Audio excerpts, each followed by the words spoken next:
first thing I want to do is say, why isn't it live? It's not a live interview. It's an interview that's going to be taped and then edited and then put out. So that's not even an interview.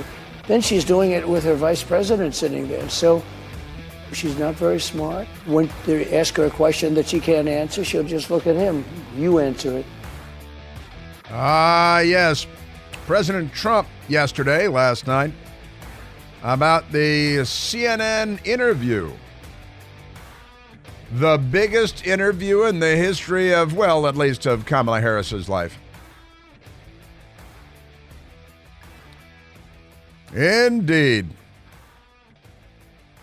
Yes, sir. You know, the New York Times coming out with this story about Wes Moore and the Bronze Star that he never earned but has laid claim to again and again. It's the New York Times clearing the decks for Wes Moore because they know that the Democrats are pushing him out front and want to run him for president. He's black after all.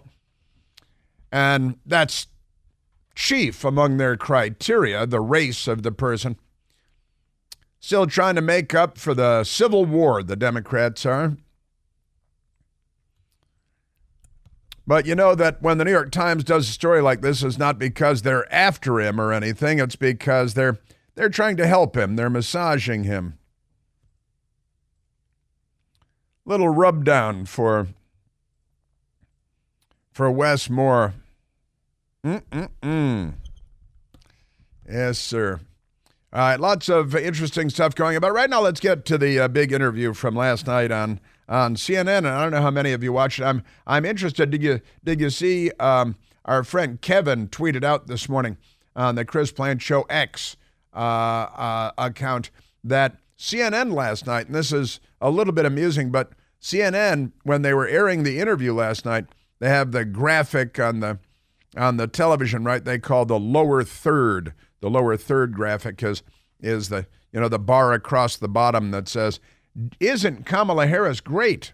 And on the CNN graphics, I think it says that. But last night during the interview, they had the word "live" on the screen. They had it said that it was live when, in fact, of course, it was pre-taped and edited.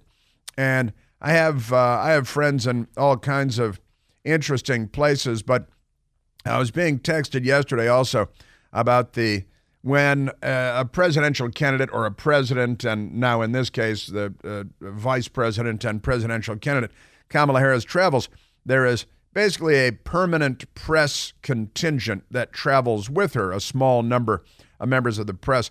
It's called the pool, right? And when the president travels on Air Force One, there's a small press pool on Air Force One. President travels by motorcade, there's a small press group in the back of the motorcade in a vehicle. That's been happening ever since John F. Kennedy was shot in 1963. But the pool reporting yesterday that the Harris campaign was moving, and they tweet out and so on. And the pool report says the motorcade arrived at their destination at 1:48 p.m. Eastern time. And then about an hour and 20 minutes later, the motorcade left the location where the interview was done at 3:08 p.m. And they kept Kamala Harris and Tim Walz secret. They didn't let the press watch them get into the motorcade because they kept the press out of the thing. So they were there for about an hour and 20 minutes from 1:48 p.m. until 3:08 p.m., about an hour and 20 minutes.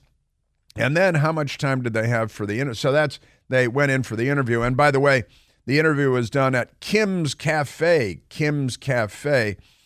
which was described as a local black-owned restaurant because everything has to be about race with the party of standing in schoolhouse doors. Everything is about race. They've got a lot of guilt. They're trying to get over white liberal guilt. And they're trying to get over it all these decades later. I don't think it's working very well for them.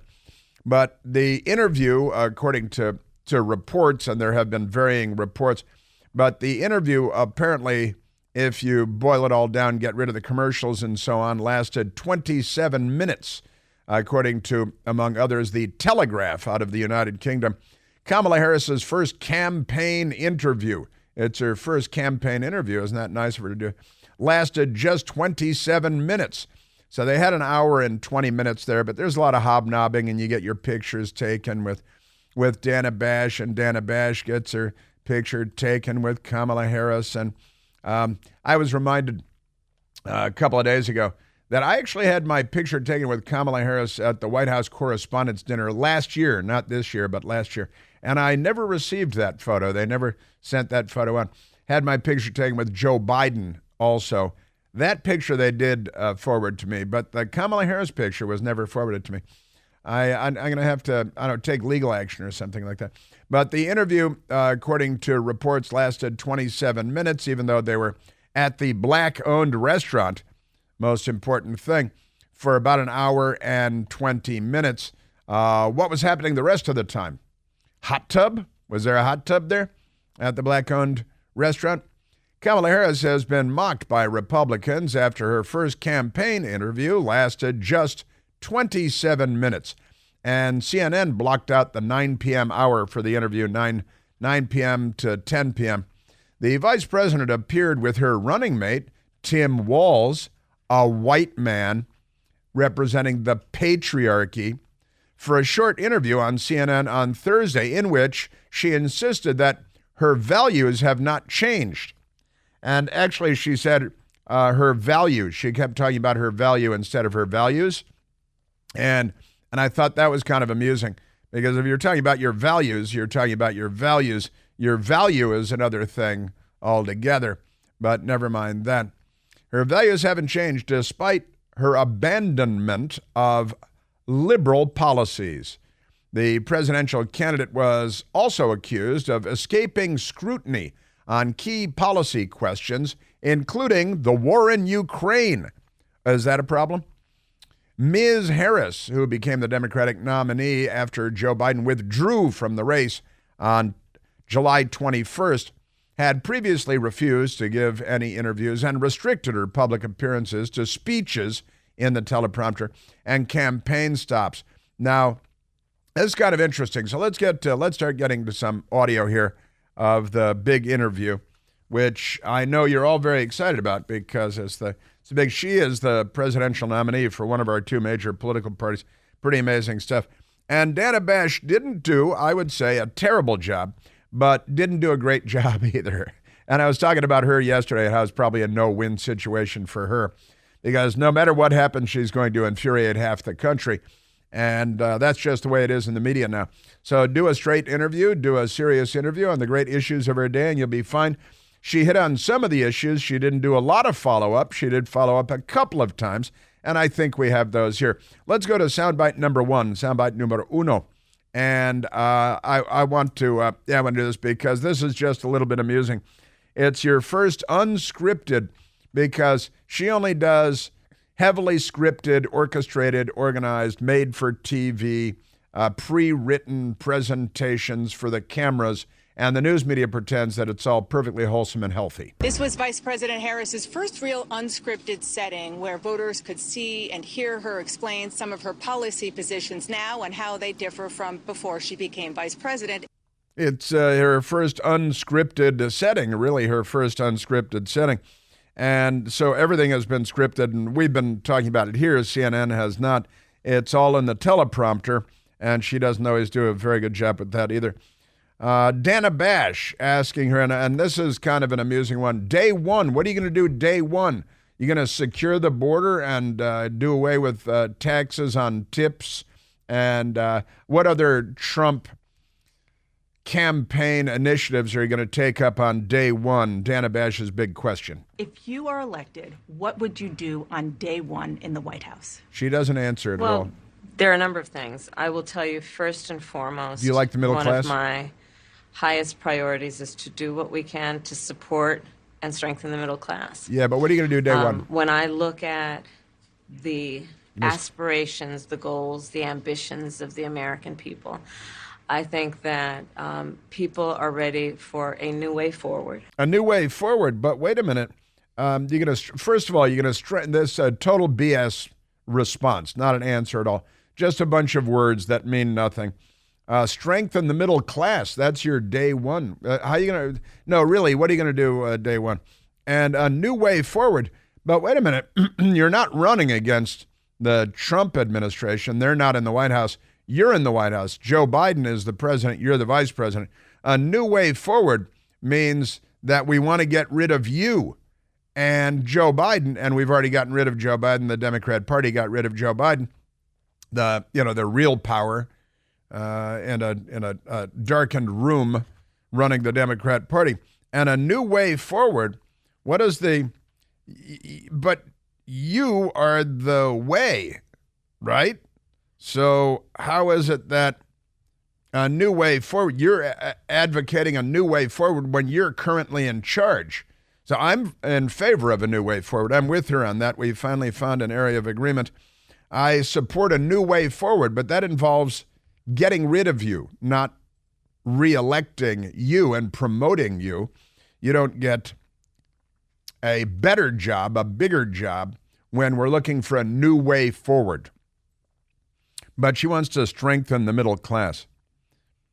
And I've got to say that Dana Bash did circle back and say, well, you didn't tell me what the new way forward is, Kamala. I think, sadly, in the last decade, we have had in the former president someone who has really been pushing an agenda and in an environment that is about diminishing the character and the strength of who we are as Americans. Blah, blah, blah. Really dividing our nation. What? And I think people are ready to turn the page on that. So what would you do day one? Yeah, what's day one? Because you remember the question all the way back there before you babbled with all that stuff about a new way forward and strengthening the middle class. Yeah, but what would you do day one? And I got to say, when I saw that, I said, well, good for her, because she was getting this, this bloviation going nowhere. And I was saying in my living room with my best girl, I was saying, yeah, but what are you going to do day one?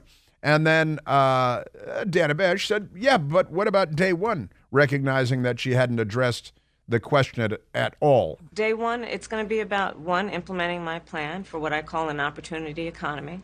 I've already laid out a number of proposals. Yeah, but what are you going to do? Which include what we're going to do to bring down the cost of everyday goods, what we're going to do to invest Price in fixing. America's small businesses, what we're going to do to invest in families, for example, extending the child tax credit to $6,000 for families for the first year of their child's life. Are you going to do that on day one? Buy a car seat, to help them buy baby clothes, a crib. There's baby the clothes, work a that crib, we're a gonna car do seat. that is about investing in the American family around affordable housing, Spending, a big issue in our country right now. So there are a number of things on day one. I didn't hear anything that would really be... all right, a child tax credit and $25,000 for people buying homes, which is socialism and redistribution of wealth, and $6,000 child tax credit. Okay, people do that. Isn't that amazing? Just great stuff. And we still have the Dana Bash asked her about the illegal aliens and the border. I didn't really take it to her with "You're the border czar" and all that, but it wasn't bad. There was some Q&A and a couple of times she did, and with Tim Walsh she did too, when they just babble and ramble and don't say anything. And she said, well, yeah, but the question was, you said you carried a weapon of war in war. And he didn't answer the question and went on and on. And she went back and said, yeah, but you said, because, didn't interrupt him and get aggressive or anything. But we've got that coming up too. And more President Trump. You know that the best-selling Eden Pure Thunderstorm uses Oxy technology, and that Oxy technology helps to quickly destroy a whole lot of viruses and mold spores and odors and a lot more in the air. Thousands of 5-star reviews online. Works like a champ. And any smell will vanish in just a few seconds with the thunderstorm being on. Odors from dirty diapers and litter boxes, all those nasty things, even cigarette smoke and more. No match for the Eden Pure Thunderstorm. powerful thunderstorm sends out these O3 molecules that help to seek out and destroy odors. These molecules even go behind and underneath furniture. Nothing can hide from the thunderstorm, and you don't have to buy filters and replace them and put that on your calendar and mail away from, because it's a self-contained unit you can hold in your hand like this. They're not gigantic things. You can start enjoying fresh air in your home, in your office again. Get several thunderstorms, because right now you can save $200 American on an Eden Pure Thunderstorm 3-pack for whole home protection. You're going to get 3 units for under $200. Say you put one in the teenager's room, in your kitchen, in the basement, any place you like to breathe clean, fresh air. All you have to do is go to EdenPureDeals.com and use the discount code Chris3 to save $200 because you hang out with me. That's EdenPureDeals.com. The discount code is Chris3. Bow, bow, bow, bow. Yeah. And why don't you hear Tim Walz's explanation, such as it is, for why he claimed that he served in combat with a combat rifle. That is coming up. Now, Dana Bash asked some of the obvious questions, did not aggressively pursue, and the art of the follow-up, as I'm fond of pointing out, has died. Also, they spent an hour and 20 minutes with CNN, and CNN aired a 27-minute interview. So I assume that they spent an hour and 20 minutes in the building. That doesn't mean they spent an hour and 20 minutes doing the interview, but let's say they spent an hour doing the interview, and then CNN edited the interview down to 27 minutes. And honestly, it could have been a lot more aggressive, and a lot more follow-ups would have been very appropriate. Letting Harrison Walz avoid answering tough questions, not pressing either person on their obvious evasiveness on a lot of different important topics, right? And Dana Bash let Harris up the hook. Hey, but how about immigration? You're the border czar. Could have raked her over the coals on that, but didn't. Didn't press her on fracking and the flip-flopping. It came up, but not in an aggressive way. And that's important in Pennsylvania, and the Democrat Party knows that. Oh, you got to win Pennsylvania. I love all these. You can't win if you don't win Utah. Oh, you got to win Cobb County in Nevada. Otherwise, the path to victory is through Arizona. And every day you hear another version of that. It's the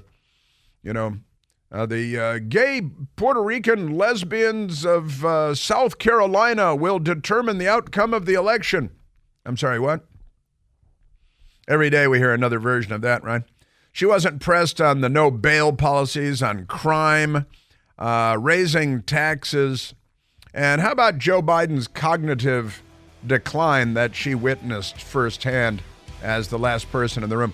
These are issues that she might have been pressed on, but wasn't.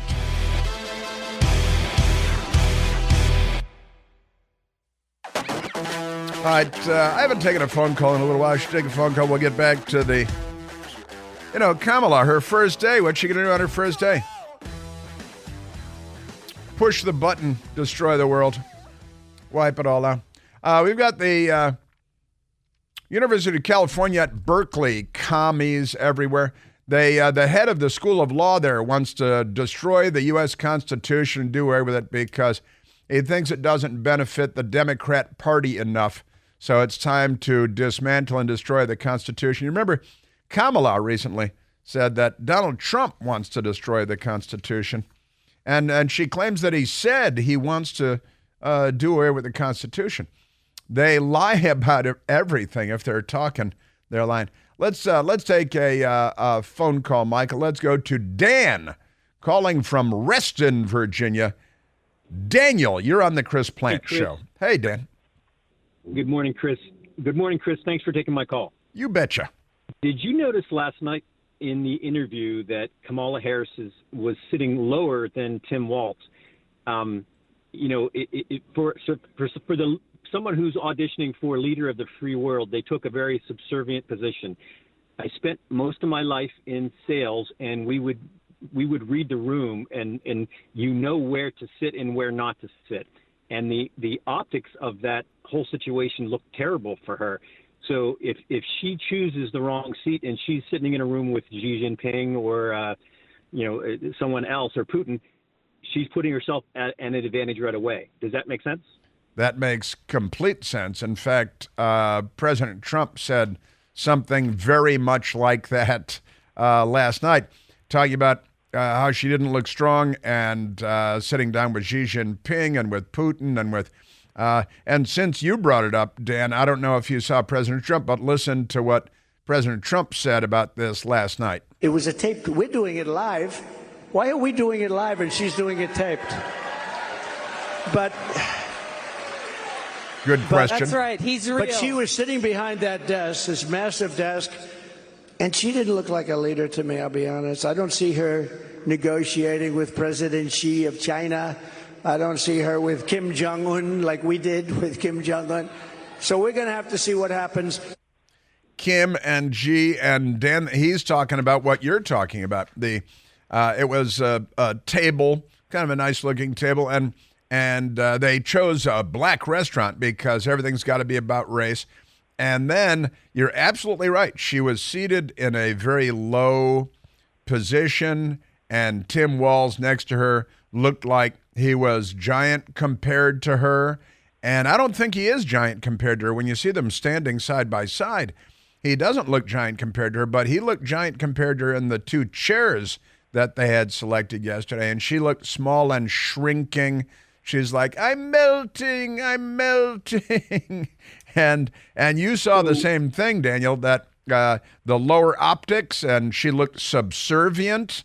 Everything you said is completely right. Yeah, so the way she was sitting, the optics of that room were terrible because she looked like she was sitting at the side of the table and he was at the head of the table. So an expert in body language analysis would have a field day with her body language, the way she was looking, because she spent most time looking away from Dana Bash and when she answered the questions. And so she did not look very presidential, and she certainly didn't look like a leader, because no leader would allow themselves to be in that position. And her staff should have read the room better when they set things up. And the whole thing about this is that if she doesn't know this, then she's automatically at a disadvantage when dealing and negotiating with other world leaders. She also spent a lot of time, you mentioned this, that she's not making eye contact with Dana Bash. She was looking down at what appeared to be a collection of cue cards of, as Joe Biden uses, the 3x5 index cards with notes with talking points. And it looked clearly, I think, that she was using cheat sheets. You know, if you're in class and the teacher catches you looking down and reading notes, then you're caught cheating. Right, and it looked like she was cheating. It honestly did with the cue cards that were given her on. You know, here's the topic. It's whatever the topic is. It's fracking. Here's what you say about that, which means that she's not good on her feet. She wasn't rolling with it. She was cheating. Right? Yep. Yeah. And what's really scary about this is that she's deferring to Tim Walz, and he's left of her. So. Left of her position, ideologically. So if that's the way she's going to govern and look to him for, his guidance, then we are really in trouble. Yeah, and I think we are really in trouble. I think the Democrat Party is, and when you hear this guy from UC Berkeley, who is, a Democrat Party stalwart, of course, and he wants to destroy the Constitution of the United States because, the Electoral College and the Supreme Court. And he's complaining about all the Democrat parties. It's the Democrat Party's shopping list. Remarkable stuff. Dan, you're an observant consumer of news and politics, and you're correct in everything that you observed. Thanks again, Chris. You bet. Have a good day. Keep it up. The Democrat Party, and what is it? The odds makers. Have you seen this? The odds makers in Las Vegas, they watch politics, and they're constantly estimating everything, and I think they do a better job than the polls. The polls, just make me want to retch these days. Trump is up 49 points to 48 points in Clark County, Nevada, and that could determine the outcome of the election. No, don't feed me that BS again. It's like, one-legged Chinese, half Puerto Rican lesbians in Southwest Florida will determine the outcome of the election. Completely ridiculous. These polls have gotten so out of control. And how is it that everything is always within 1 point? How can that be? Does that make sense? No, of course it doesn't make sense.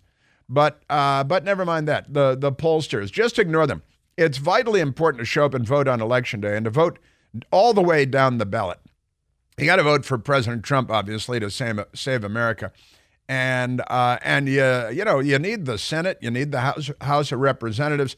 You need control of the government at this point because they've inflicted so much damage on us that we've got to try at least to save the world.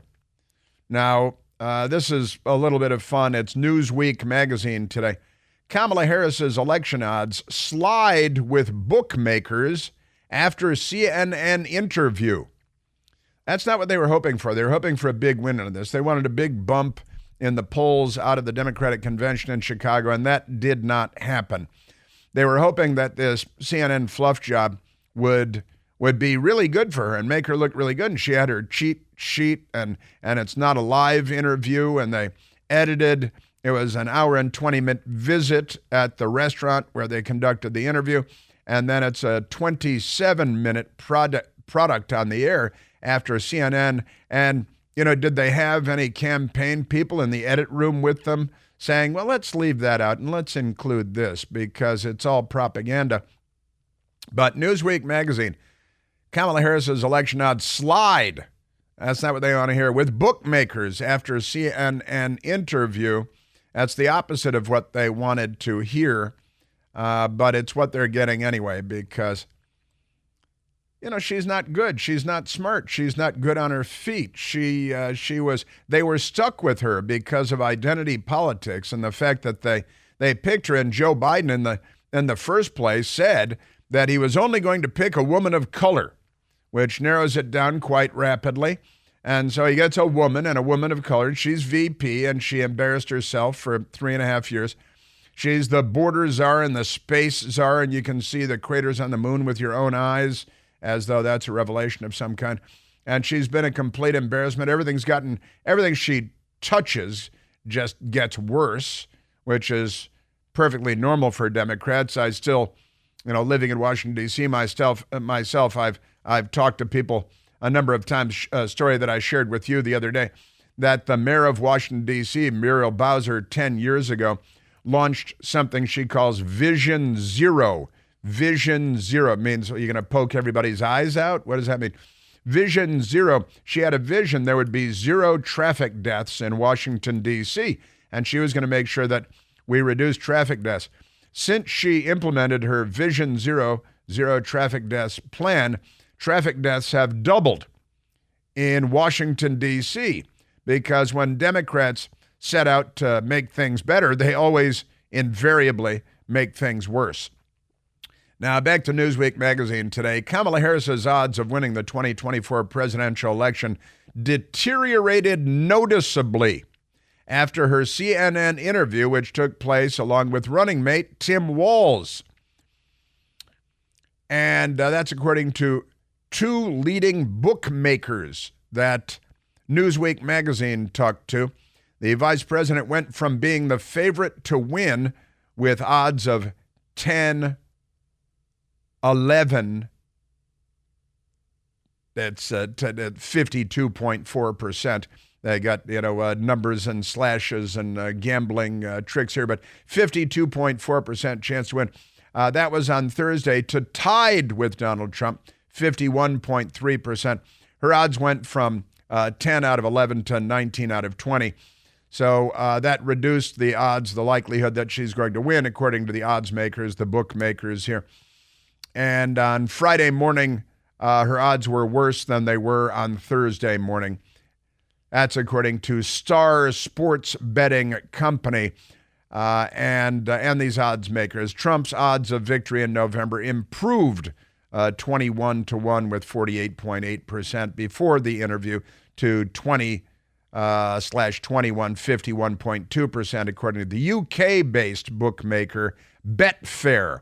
So Newsweek magazine went around and talked to bookies and bookmakers and big organizations, and all of them come to the same conclusion that Kamala Harris did a bad job and her odds of being elected actually decreased as a result of the CNN interview. CNN and the Harris campaign are going to be very upset about that.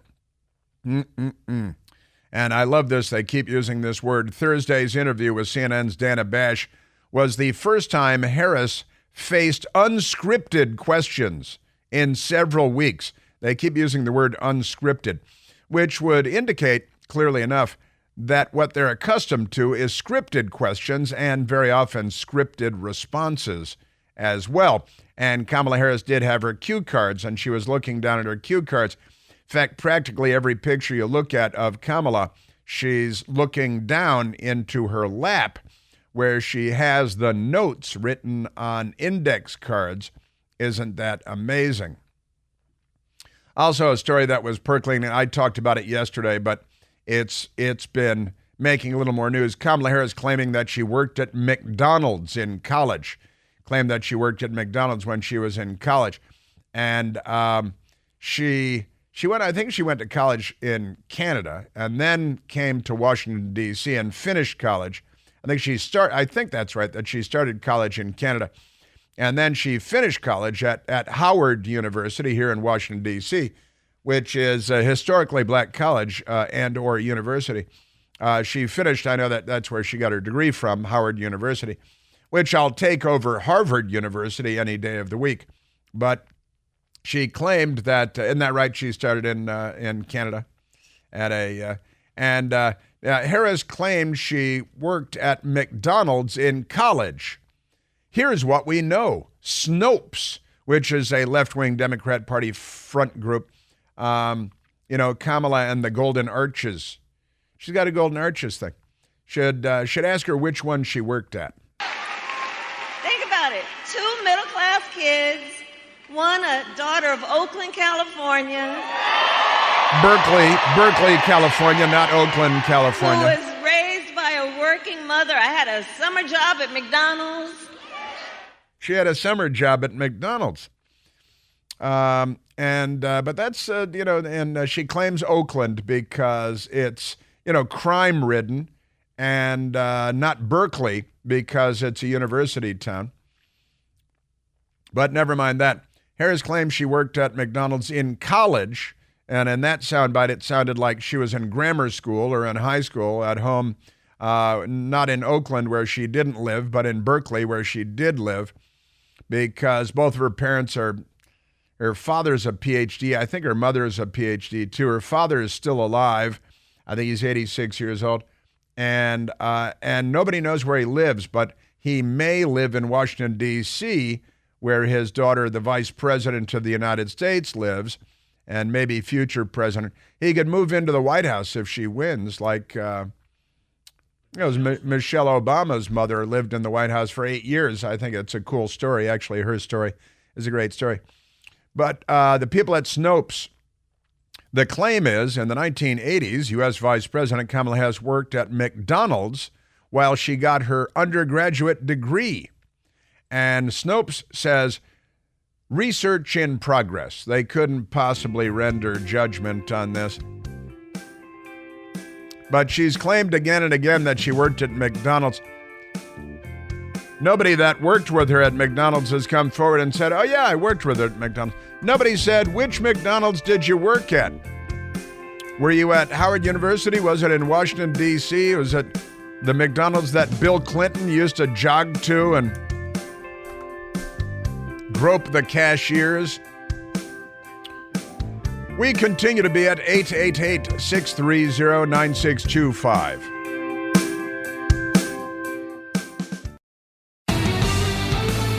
I worked at McDonald's. I did the French fries and I did the ice cream. I worked at McDonald's. Either that or she didn't. It's hard to say. She also fought in Iraq and was awarded the Bronze Star Medal.